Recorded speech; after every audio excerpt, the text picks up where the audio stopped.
لیاری کراچی کی درجہ رکھنے کے باوجود بلدیاتی مسائل کا گڑھ بن چکا ہے۔ لیاری کی عوام اور نوجوانوں کو تمام سیاسی جماعتوں نے صرف اپنے اپنے مقاصد کے لیے استعمال کیا۔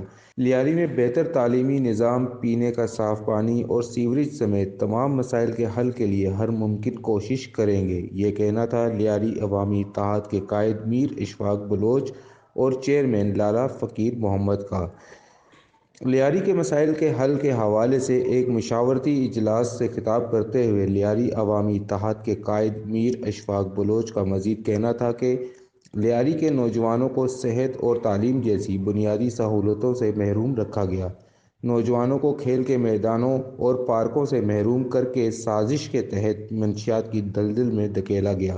لیاری میں بسنے والی تمام برادریوں کے افراد کو مل کر لیاری عوامی اتحاد کو مزید مضبوط کرنے کی اشد ضرورت ہے تاکہ لیاری کے بچوں اور نوجوانوں کو معاشرے کی برائیوں سے بچا کر اور سرکاری تعلیمی اداروں کی کارکردگی کو بہتر کروا کر پرائیویٹ اسکول مافیا سے بھی جان چھڑائی جا سکے۔